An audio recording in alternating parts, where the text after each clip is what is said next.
Bincang bersama. Hai Small Listeners, jumpa lagi dalam podcast Bincang Bersama. Seperti biasa, dalam podcast ini kita akan mengundang sosok-sosok yang luar biasa yang mungkin bisa membuka perspektif baru untuk Anda Small Listeners. Dan kali ini Small Listeners, Audi membawa tamu spesial ya, karena ternyata orang yang berfokus gitu ya kepada equestrian di Indonesia nih tidak banyak gitu. Dan sekarang sudah hadir Hannah Saskia Bingey ataupun Saskia sebagai Equine Performance and Equestrian Sport Specialist. Hai Saskia. Hi, how are you doing? Great. And you? Good, thank Good. you. Oke. Hari ini kita akan ngobrol-ngobrol bareng Kak Saskia ya, karena mungkin kita tahu di Indonesia belum sangat familiar gitu dengan olahraga equestrian. Mungkin beberapa kelas aja yang mungkin sudah aktif berolahraga equestrian gitu ya. Iya, benar. Nah, kita ke cerita awal dulu, ke masa kecil, kita flashback ke masa kecil Kak Saskia. Sebenarnya tertarik dengan dunia kuda itu dari kecil atau justru mungkin ketika mau kuliah baru kepikiran? Oke. So dari kecil sih, mungkin like long time ago. Jadi pas aku 3,5 tahun nih, aku ke Taman Safari, itu di Puncak.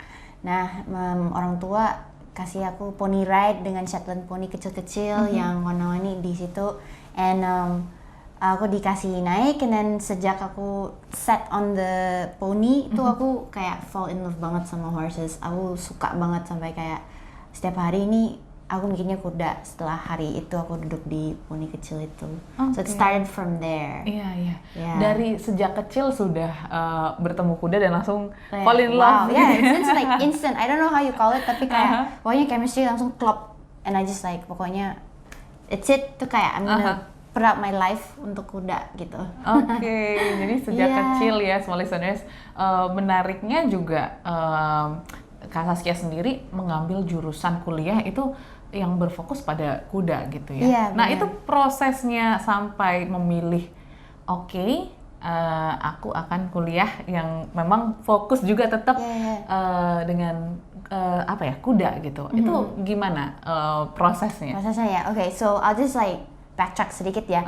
Jadi aku dulu tuh mau menjadi dokter hewan karena aku suka banget kuda. Terus I have dogs. Aku juga memiliki hewan anjing di rumah banyak sejak kita kecil. Jadi kayak I'm an animal lover lah. Jadi obviously the path yang untuk kebanyakan animal lovers itu untuk menjadi dokter hewan. Nah dengan itu dari SMP SMA itu aku tuh magang kan sebelum apply untuk dokter hewan tuh di sekolah luar kayak di UK atau US. Salah satu prerequisite-nya yang wajib setiap anak yang apply untuk sekolah dokter hewan itu adalah untuk mempunyai work experience. Jadi dan harus ada minimum work experience-nya. Jadi harus pernah magang di kandang kuda, kandang sapi, kandang burung, apapun hewannya. Dogs, clinics for cats. Jadi when I was dari SMP sampai SMA, setiap kali liburan dari sekolah pasti aku magang. Soalnya aku mau koleksi semua pengalaman ya. Ya, ada jamnya, harus dihitungin lah untuk berapa sekolah. Jadi itu I magang banyak, dan aku lihat itu banyak experience kan. At the same time kan udah suka kuda tuh. Jadi aku tuh magang paling banyak di kandang kuda. Sudah terlihat ya. Tapi orang tua masih bilang ya udah fokus aja dokter hewan, udah tahu mau jadi dokter hewan, kita cari sekolah yang specialize in dokter hewan. Jadi di Inggris ada beberapa yang bagus-bagus tuh. Terus di Inggris pas aku kan SMA 2 tahun terakhir sekolah di situ, jadi grade 11 sama grade 12 tuh di UK. Nah pas di situ 2 tahun terakhir itu aku visit semua sekolah yang aku mikir dicocok untuk dokter hewan. Terus pas lagi visiting, ada like 2 atau 3 sekolah yang mempunyai sarjana khusus 100% dalam bidang kuda. So that's where I was like, you know what? I'll just focus on horses daripada dokter hewan, karena dokter hewan juga is popular. Aku tahu banyak teman-teman aku juga dokter hewan and they're amazing, and I think kuda itu tanpa dokter hewan they won't be here juga kan. Tapi I found out that there are many supporting roles, peran-peran yang supporting, nggak hanya dokter hewan tapi ada yang role lain yang bisa help the horse sama rider. Makanya I was like, you know what, di Indonesia, even in Southeast Asia jarang banget ada orang yang mau fokus di ya, peran-peran yang supporting selain dokter hewan. So I was, you know what, I'll be the first person to do that. So that's why aku jadi milih untuk pilih sarjana daripada dokter hewan. Oke. Tapi nggak takut gitu. Ini kan bisa jadi dua mata yang berbeda gitu kan? Karena mungkin kurang familiar, nggak takut ya nanti ketika sudah lulus gitu, mungkin pekerjaan, you don't worry about that.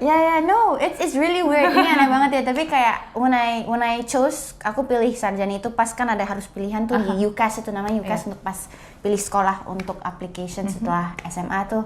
I was like, I don't know, there's something inside me yang kayak percaya gitu ya. Percaya banget, like I don't know why. I'm like, I must be crazy, tapi kayak inside I knew, I was like, you know what, Sas, you're meant to do this gitu. So like that's already udah drill banget di my mind that you know what, you're gonna work with horses for the rest of your life. Kayak udah nggak mikir dua kali. When I chose the sarjana, I told my parents, mom, dad, kayak I'm gonna be working with horses for the rest of my life, and you're not gonna do anything to change it. Gitu. karena kan it's I don't know, there's like an inside driving thing gitu. So aku nggak worried banget pas kayak I'm gonna find susah nggak cari kerja atau apa. So far no, like it has been like sejauh itu ya. As it is. So I'm a believer of like things are meant to happen. Jadi kayak it's true. Dan sekarang justru sangat menikmati ya. Tapi menarik nih ya. Tadi Kak Saskia mengatakan bahwa ya sampaikan ke orang tua mengambil jurusan ini. Sebenarnya kita penasaran juga nih. Responnya seperti apa gitu. Apakah mereka juga cukup worry gitu ya, karena keputusan Kak Saskia mungkin cukup ekstrim gitu untuk untuk beberapa orang. That's right. Ini kan kita kan dari Indonesia, dan aku juga dari Chinese descent ya. Jadi kayak Chinese parents itu kan emang hanya jadi dokter, lawyer, atau businessman. It's just those three. Tapi my mom and dad, mereka tuh they're very supportive. Jadi they're both, my mom and dad sedikit kasih history, jadi kenapa, so you know why, they're musicians, tapi mereka my mom juga follow her passion, dia ambil S1 sama S2 in piano music di US. Terus my dad, he wanted to become a music composer, tapi dia disuruh bisnis sama parents-nya, karena Chinese biasa, very normal lah. Tapi di dalam dia emang mau jadi musisi.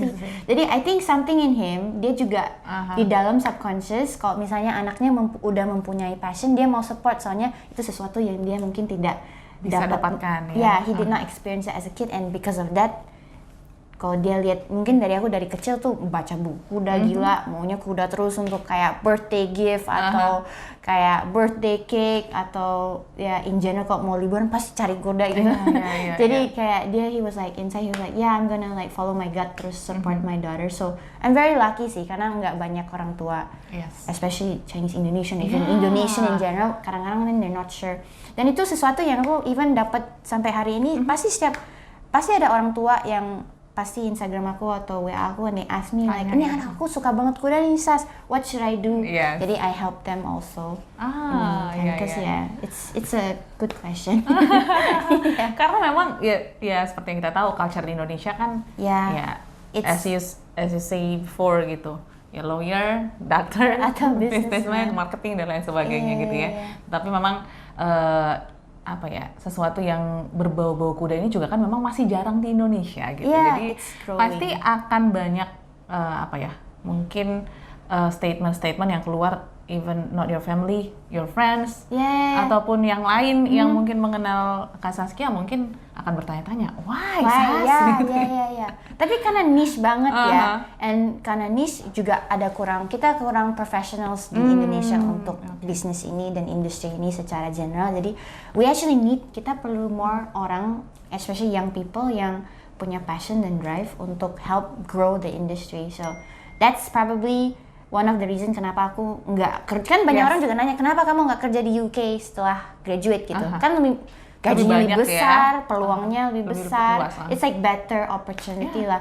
Tapi after like thinking about it, terus aku juga biasanya di liburan pas sekolah di situ university, aku juga kerja di beberapa kandang and stuff like that. I was like thinking I should come back to Indonesia. Aku nggak tahu, aku merasa ada calling gitu dari Indonesia, karena aku lihat teman-teman banyak kuda and like they need help gitu, perlu like some sort of like shaping slowly lah. It'll take some time, tapi I know I have to come back here and like help. So great gitu. mission ya. Yeah. Oke, nah mungkin small listeners bertanya-tanya gitu ya, emang apa sih yang dikerjakan Kak Saskia as a equine performance and equestrian sports specialist? Mungkin boleh di-share sedikit sebenarnya fokusnya kemana sih apa yang Kak Saskia kerjakan ini?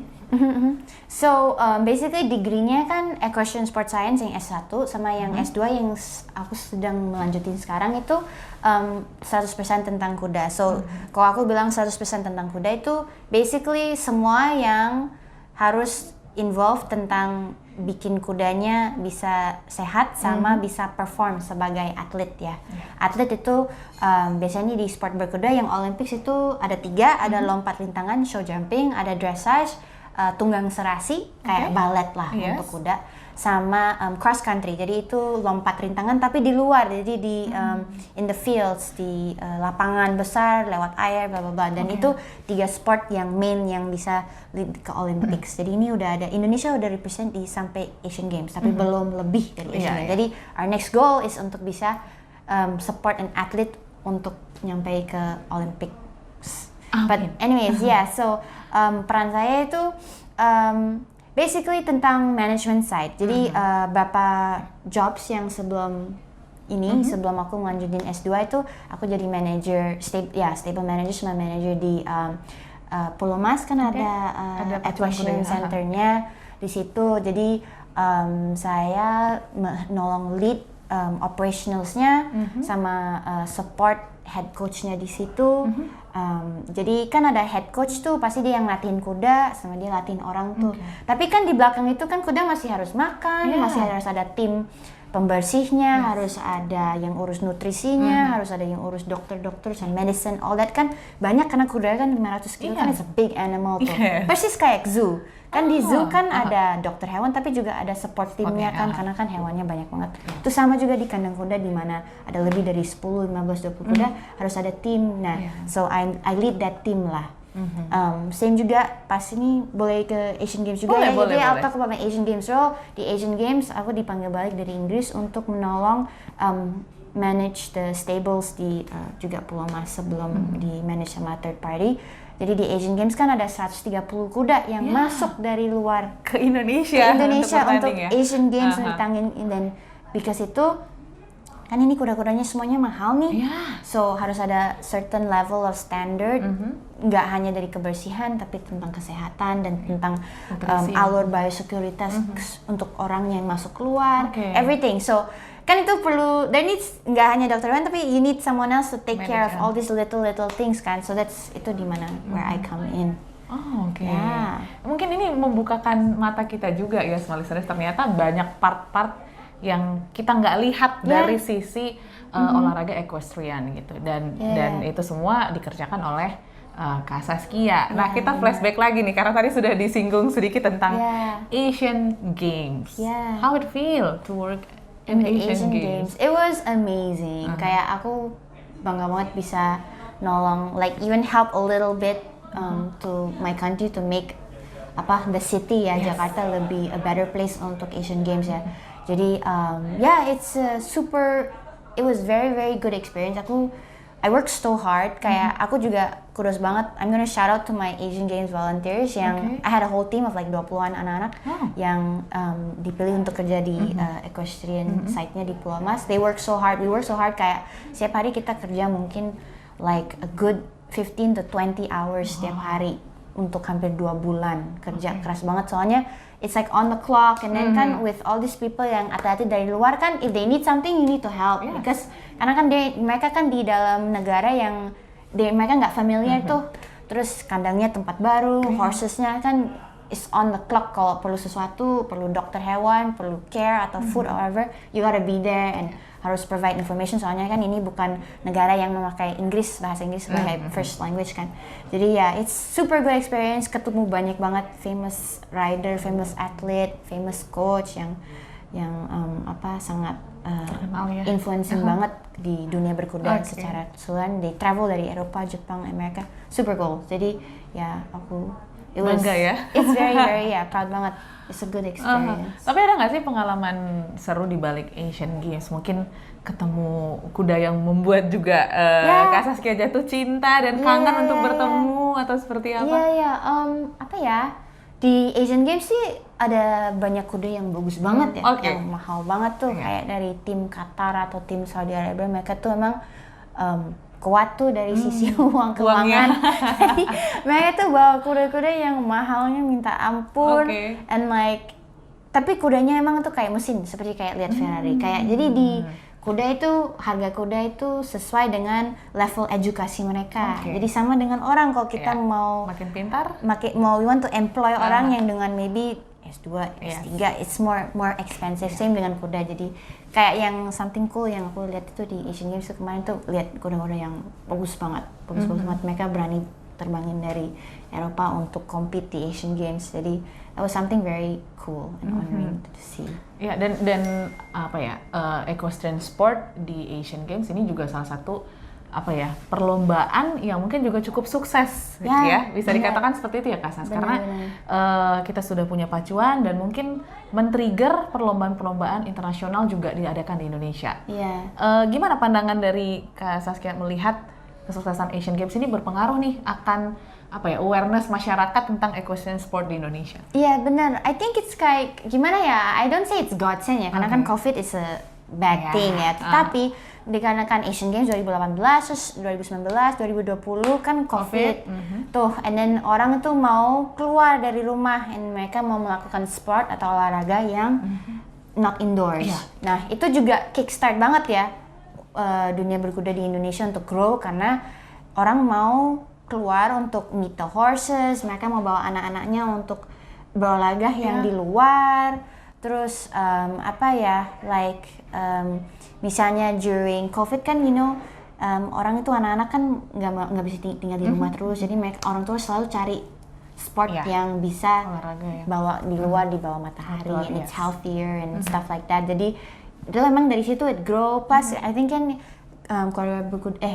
olahraga berkuda itu kan sport bersunah ya.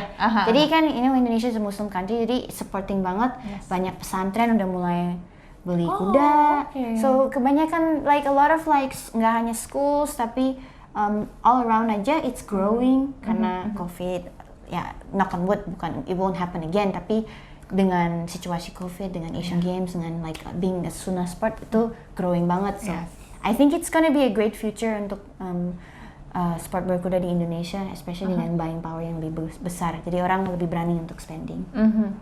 Berani untuk spending ini yang mungkin menjadi ketakutan nih ya untuk teman-teman yang mungkin ingin coba olahraga berkuda gitu. Kalau boleh tahu nih Kak Saskia, karena kan banyak apa ya, mindset bahwa olahraga berkuda tuh mahal banget. Sama mungkin kayak kalau golf itu tuh kelas atas aja gitu.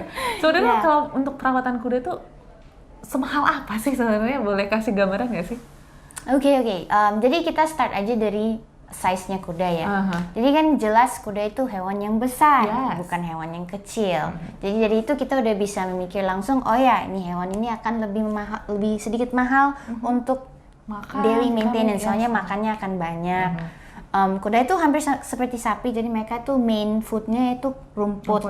So actually it's nggak terlalu mahal untuk kasih makan ya, karena kan emang mereka makan rumput secara everyday.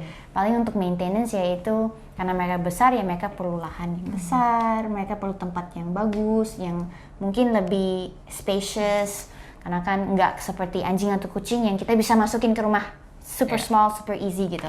Udah kan lebih besar. Jadi dari sisi itu juga ada cost-nya. Tetapi karena banyak kandang di Jakarta ya, mainly ya yang dibuka, itu mengasih akses yang lebih gampang untuk orang untuk coba lesson. Soalnya banyak dulu mungkin 10 tahun lalu hanya maybe nggak lebih dari 8-10 kandang di Jabodetabek. Sekarang ada lebih dari 30 kandang di area Jabodetabek. Jadi it's more accessible untuk orang, dan yang kadang-kadang di mana itu lebih kecil nggak terlalu mahal lessonnya versus yang di tengah kota. Kalau lebih jauh it's more affordable.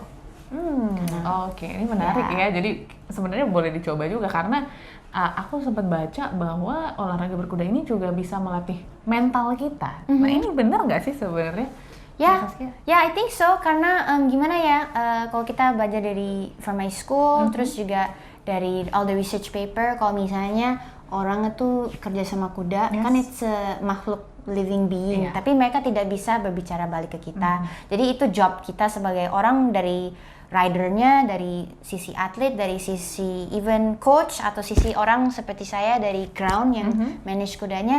Our number one job itu adalah untuk make sure kesejahteraan kuda itu is number one priority, karena mereka tidak bisa balik lagi, mereka nggak bisa berbicara ke kita. Jadi yang harus memahami ya. Yes, we have to understand them and we have to try to find out what they need or what they want or how they feel. Jadi in a way that also links in dengan secara gimana itu bisa help us with our mental. Soalnya kalau untuk kerja sama hewan sebesar itu 500 kilo untuk itu nggak gigit kamu balik atau tendang kamu balik, itu juga harus secara mental kita harus belajar untuk calm, untuk bisa nggak emosian, harus mengerti. Ini untuk dua-dua on di atas kuda sama off kudanya juga. Jadi pas kerja sama kudanya dari ground atau pas kerja sama kudanya di atas sebagai rider. So it does help banget tentang latihan mental, soalnya kita nggak hanya mikir untuk gimana kita akan senang atau gimana kita akan comfortable, tapi kita harus mikir 2 kali. Ini juga tentang kuda. So yeah, definitely it does train the mental side. Yeah. Okay, great. Dan menarik tadi disampaikan gitu oleh Kak Saskia bahwa kan kita harus memberikan perhatian yang lebih gitu ya kepada kuda ini. Dan apalagi ketika si kuda ini adalah seorang atlet, kita bisa anggap mereka adalah atlet gitu kan, untuk equestrian sport. Untuk bisa membuat seekor kuda menjadi atlet tuh prosesnya panjang nggak sih, Kak Saskia? It definitely takes some time. Jadi biasanya kuda itu prime age-nya sebagai bisa bilang atlet atau intinya kalau kita mau memakai kuda untuk dinaikin sama orang, itu prime age-nya sekitar dari 8 tahun sampai 12-13 tahun. Itu prime age-nya, tapi bisa dilatih sebelum itu. So mereka biasanya bisa dimulai latih, intinya bisa mulai dinaikin sama orang sekitar 2-3 tahun usianya ya. Jadi it takes dari 3 tahun sampai 8 tahun, sekitar 4-5 tahun untuk bikin kudanya jadi gitu. Jadi mature and bisa reach high level. So it does take some time, dan dengan trainer bagus ya.